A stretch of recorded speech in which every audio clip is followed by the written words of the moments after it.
Nosotros estamos viendo el libro de Romanos y hoy vamos a ver lo que queda del capítulo 4.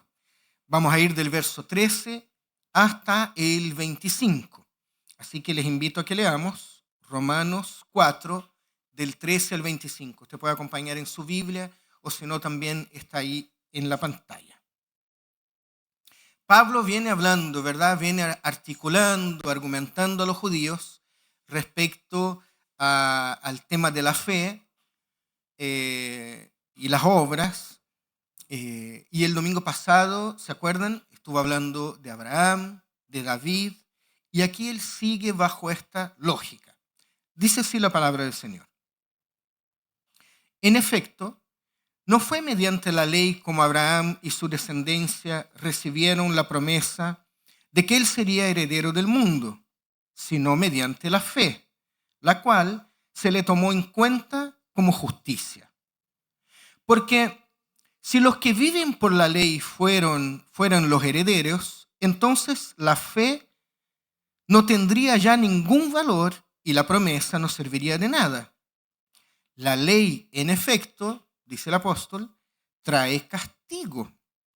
Pero donde no hay ley, tampoco hay transgresión. Entonces, la ley tiene un porqué, ¿no? Tiene un motivo. Por eso la promesa viene por la fe, a fin de que por la gracia quede garantizada para toda la descendencia de Abraham.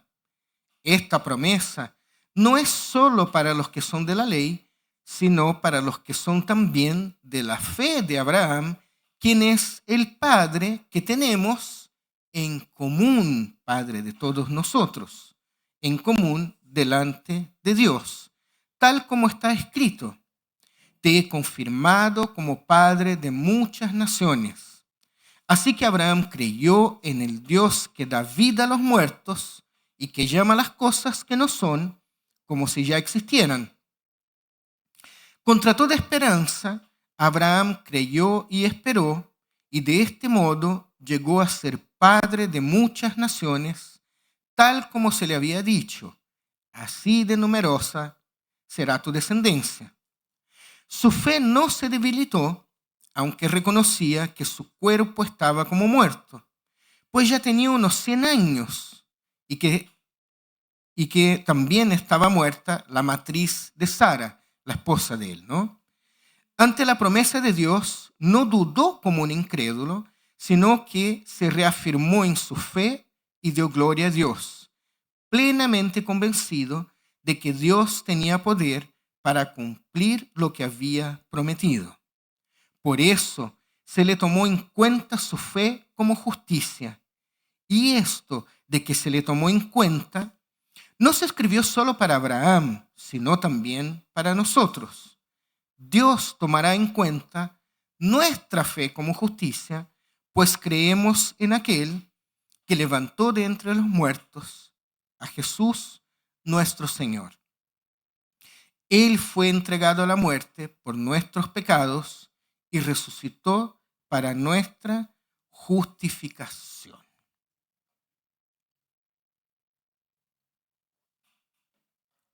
Una lectura extensa, pero en donde uno no puede, es difícil en estos textos, como es en la carta a los Romanos, leer solo algunos versículos y tratar de citar lo que viene antes o lo que viene después, porque todo está conjugado, todo dice algo importante, viene desarrollando un pensamiento, una lógica el apóstol. Entonces, la lectura, optamos por hacer la lectura de todo el pasaje. Y bueno, a partir de este texto, me gustaría compartir con ustedes hoy día dos enseñanzas. La primera está de los versos 13 al 21. Hay muchas otras enseñanzas que rescatar aquí. Vamos a quedar hoy día solamente con dos. La ley no garantiza el acceso al reino, pero la fe sí lo hace, ya que por la fe Dios llama a las cosas no existentes a la existencia, ¿no? Un texto muy conocido. Dios llama a las cosas que no son como si fueran. Aquí una vez más, Pablo rompe con las enseñanzas de los maestros, de los rabíes, y marca una división entre la fe y la ley, la Torá. Los judíos que escuchan a Pablo podrían argumentar que la ley en su totalidad enseña que es necesario confiar en Dios. Y eso es verdad. La Torá enseña eso. Pero la ley no impulsa a las personas a ser mejores. La ley básicamente sirve para castigarlas por hacer lo malo. Uno cuando ve la ley trata de cumplir con la ley para ganar el favor de Dios.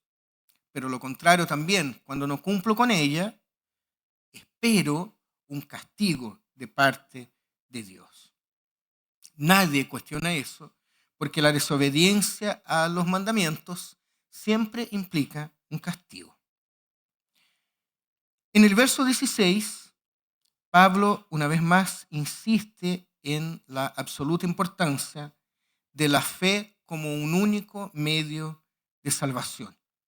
Y para comprobar eso, vuelve nuevamente al Antiguo Testamento y cita Génesis 17:5 en nuestras Biblias hoy día, en donde Abraham recibe un nuevo nombre, ¿no? Este nombre se llamaba Abraham y Dios cambia su nombre para Abraham.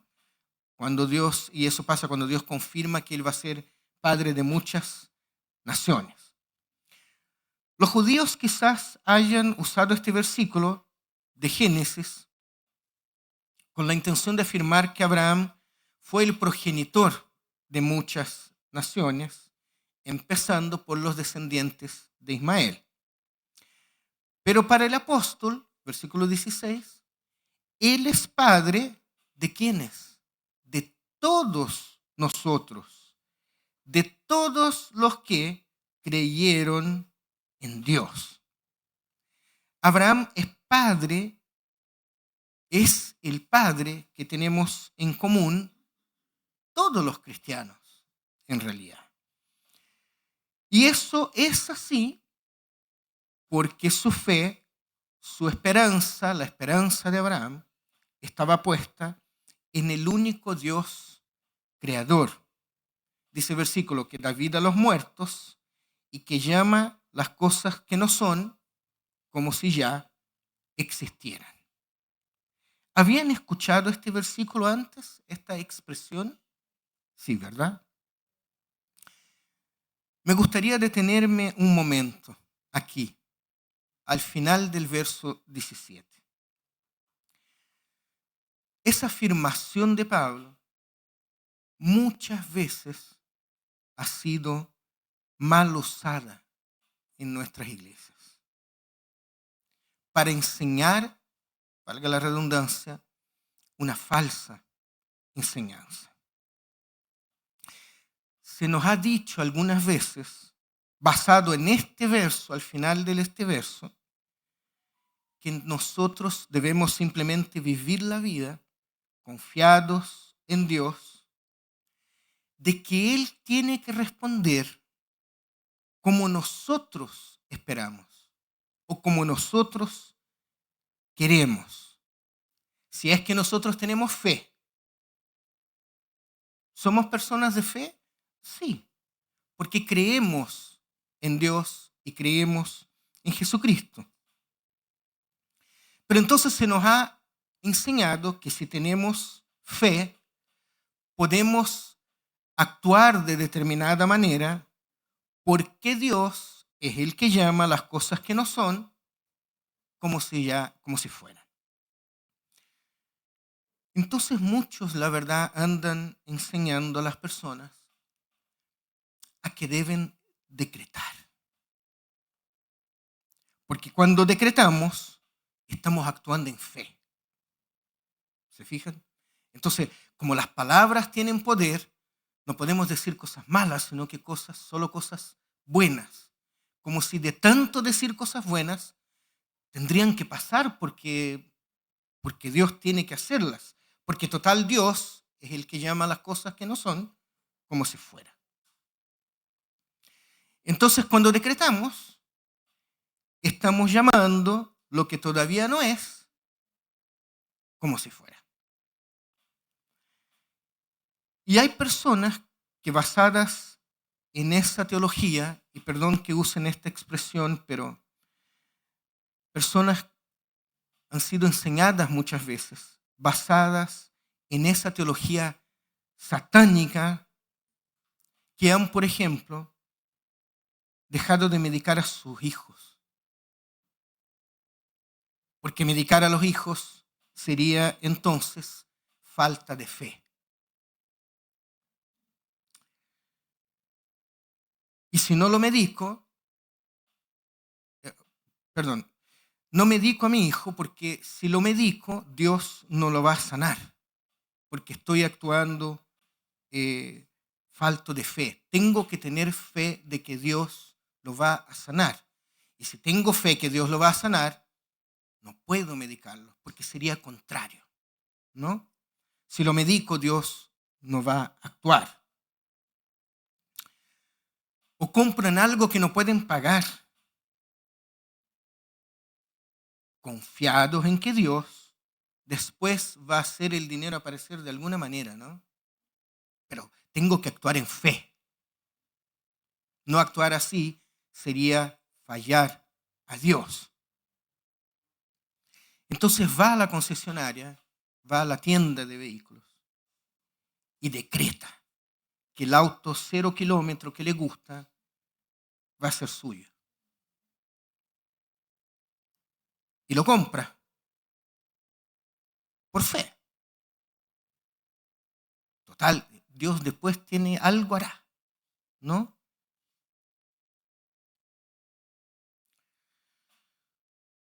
Cuando resulta, porque puede resultar, porque Dios es poderoso y capaz de hacer cualquier cosa, cuando resulta, el hermano entonces glorifica a Dios. ¿No es cierto? Bien, gracias Señor, Dios es grande. Dios quería que yo tuviera este hermoso auto. Pero cuando no resulta, ¿qué pasa ahí? El hermano se siente culpable y frustrado. Porque como Dios no cambia, si no resultó, la culpa es de Él. Él no puede echar la culpa a Dios. Entonces, si no resultó, seguramente fue por su falta de fe. Si yo hubiera tenido más fe, Dios lo hubiera hecho, ¿no? Terrible, terrible. Manipulación de la palabra del Señor. Ahora, ¿puede Dios sanar a un hijo? ¿O puede Dios hacer aparecer plata en la billetera del hermano? Claro que sí. Pero no podemos vivir la vida bajo esa lógica. El Señor ha sanado una y otra vez. ¿Tenemos muchos testimonios de sanación? Sí. ¿Tenemos muchos testimonios de prosperidad? Sí. Pero eso no es lo que Pablo está enseñando aquí. Este pasaje tiene que ver con lo que Dios le habló a Abraham. Dios le dijo a Abraham que él iba a tener un hijo y permitió que Abraham y Sara tuvieran ese hijo, a pesar de que ellos estaban en edad muy avanzada, ¿no? Ellos ya estaban viejitos. Pero Dios les dijo, yo voy a hacer eso. Y Dios cumple con lo que dice. porque a Dios le complació crear por medio de Abraham y Sara, por medio de ellos, nueva vida. Gloria al Señor por eso. Pero fue Dios. Fue Dios. No somos nosotros los que debemos andar llamando las cosas que no son como si fueran. Es Dios quien hace eso. Porque Dios siempre cumple sus promesas. Contra toda esperanza, Abraham creyó que Dios tenía poder para cumplir su promesa. Abraham creyó, esperó y confió, plenamente convencido de que Dios tenía poder para cumplir lo que él mismo había prometido. Pero no podemos vivir nuestras vidas cristianas bajo la lógica de estar actuando muchas veces irresponsablemente, porque total Dios algo tiene que hacer después. No es así, hermanos, hermanas. Nosotros no sabemos cuál es la medida de la fe que necesitamos para que sea eficaz. Nosotros no lo sabemos. Ni de nosotros, ni de los otros.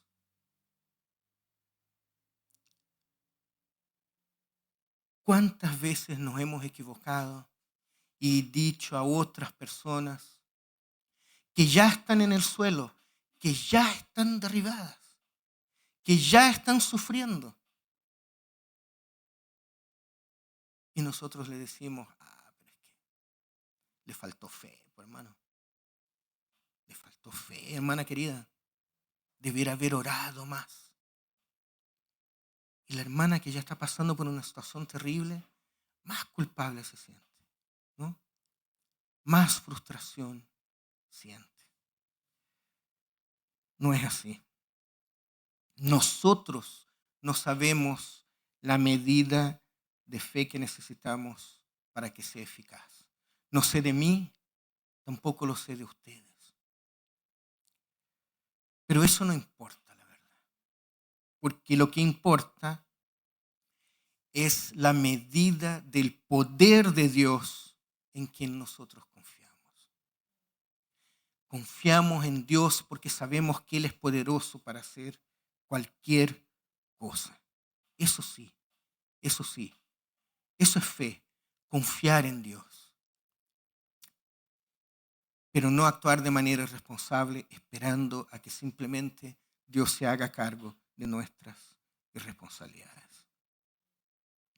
Lo que el apóstol quiere afirmar aquí es que si Dios en los tiempos de los patriarcas de Abraham tenía el poder para cumplir la promesa de hacer de Abraham padre de muchas naciones, y así fue, entonces ese mismo Dios tiene el poder hoy para salvar a todos los que creen, tanto judíos como gentiles.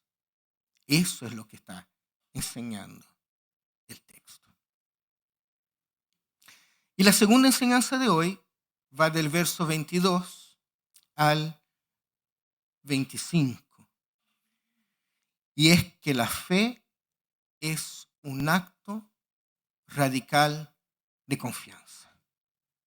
Eso sí, es así. El apóstol expone el paralelo que hay entre la experiencia de Abraham y la de nosotros los cristianos, ¿no? Menciona el poder de Dios y ahora relaciona la vida de Abraham con algunas palabras del Evangelio. Usa palabras como fe, justicia, resurrección y justificación. Si Abraham creyó que Dios podía levantar a los muertos, cuanto más podrían los cristianos, nosotros, creer en la resurrección, ¿no? Ya que Jesús mismo fue levantado para ser nuestro Salvador y ser declarado Señor de todos nosotros. Dios tomará en cuenta nuestra fe como justicia, pero solo porque nosotros creemos en aquel que levantó de los muertos. No es solo fe, es fe en Jesús, es fe en nuestro Señor, y no es fe para cualquier cosa, es fe para nuestra salvación.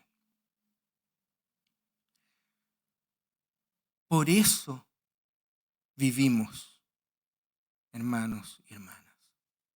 Vivimos por la promesa. ¿Y cuál es nuestra promesa? Nuestra promesa se hizo realidad en Cristo Jesús. Nuestra promesa se cumplió en Cristo Jesús. Así que Abraham no es un modelo de cómo seguir el pacto de la circuncisión.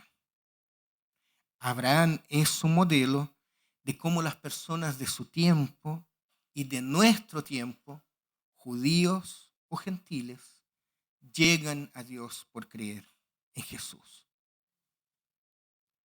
Queridos, el poder de Dios empieza donde las fuerzas de los seres humanos terminan. Solo Dios puede sacar de la muerte la verdadera vida y de la nada un nuevo ser.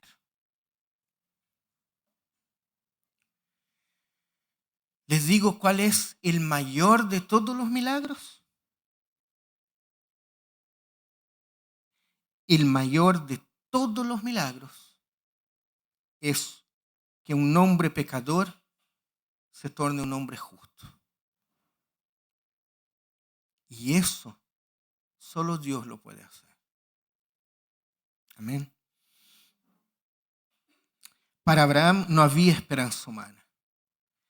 Si hubiera confiado en lo natural, por su edad y la edad de su esposa, la promesa divina no se habría hecho realidad, ¿verdad? Pero Abraham se apoyó solamente en Dios, esperando en Él, y por eso halló gracia delante de Dios.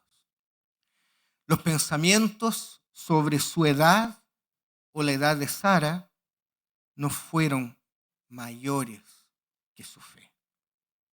Porque la verdadera fe es la que reconoce a Dios como el Dios que tiene el poder de sobrepasar toda comprensión humana. Porque Dios es el único capaz de hacer realidad sus propias promesas. Para terminar, lo de Abraham también aplica a nosotros hoy día. Porque al igual que Abraham, nuestra salvación también proviene exclusivamente de Dios. Y la fe es lo único que nos da acceso a ese Dios. El Dios de Abraham, queridos y queridas, es el mismo Dios de nosotros hoy día. Por eso es que Pablo nos recuerda estos relatos antiguos. Porque Dios siempre ha estado en la historia. Muchas veces nos preguntamos, ¿dónde está Dios? Dios siempre ha estado aquí. Dios nunca se ha ido. Dios estuvo en el pasado. Dios está en nuestro presente. Y seguirá estando para todo el que lo busque hasta la consumación de los tiempos. Dios ha ha estado constantemente en toda la historia. Nosotros somos los que a veces no nos damos cuenta. Y termino con una analogía.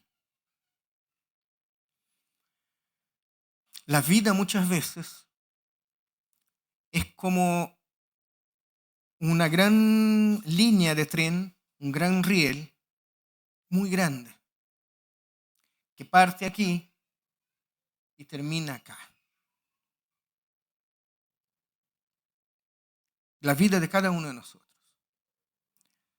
Y el tren, la locomotora con los vagones, es de este porte en relación al riel de la vida. ¿Y dónde vamos nosotros? Arriba del tren, sentaditos mirando la ventana.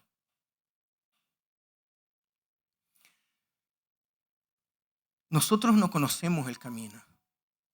No sabemos siquiera qué es lo que hay después de la curva que viene.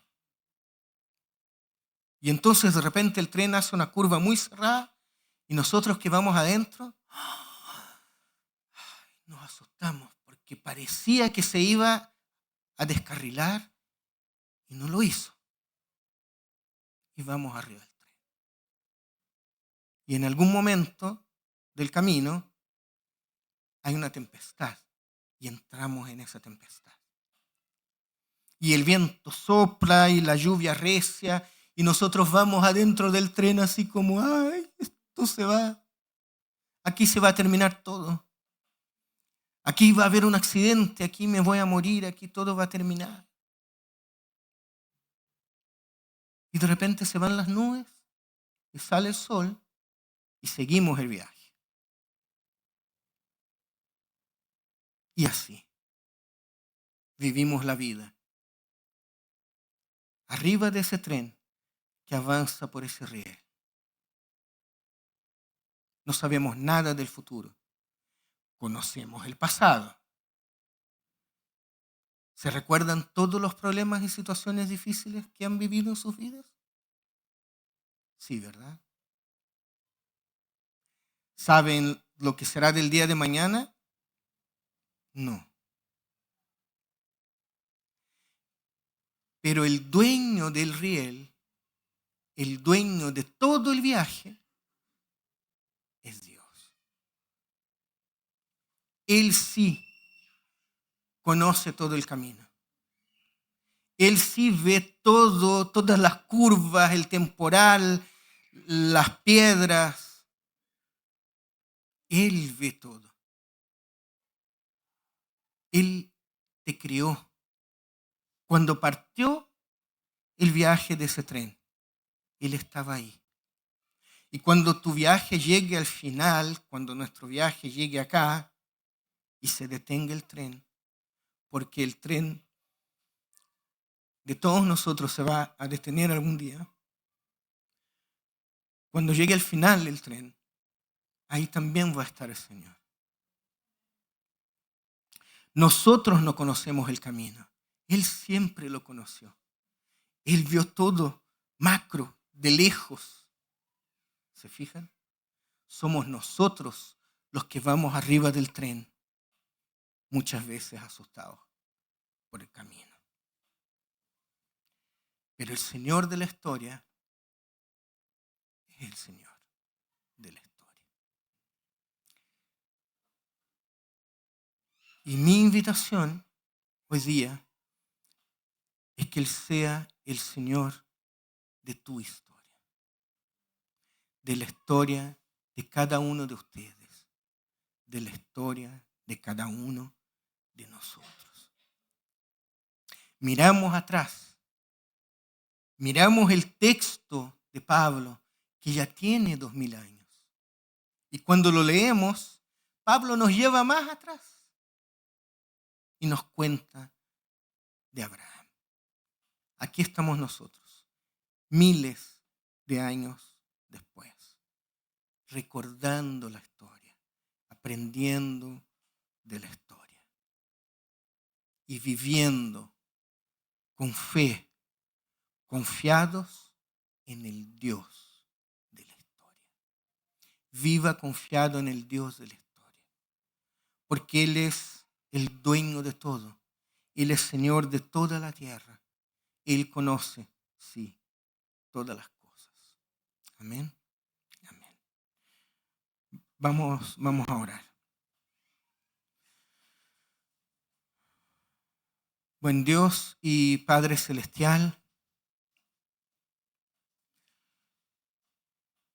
queremos darte gracias, Señor, por esto mismo, porque tú eres el Dios de la historia. Gracias por eso, Señor. Gracias porque tú siempre has estado. Gracias porque estuviste con Abraham y Sara. Gracias porque estuviste también con Pablo en medio de situaciones muy difíciles que hemos visto en otros sermones, en tu Biblia. Y gracias porque tú también estás con nosotros hoy día, Señor. Por favor, danos tú mismo la fe necesaria para que aprendamos a confiar en ti, aun cuando no sepamos qué hay después de la próxima curva, aun cuando no sepamos si hay una tempestad, si hay viento, si hay piedras en el camino. Seguramente las habrán, pero que nuestras vidas, Señor, estén siempre en tus manos, Señor. Porque tú conoces el inicio y el final de la vida de cada uno de nosotros. Ayúdanos, Padre, todos los días a poder confiar en ti, a poder descansar en ti, porque tú eres el Dios que llama las cosas que no son como si fueran. Oramos a ti en el nombre de Jesús.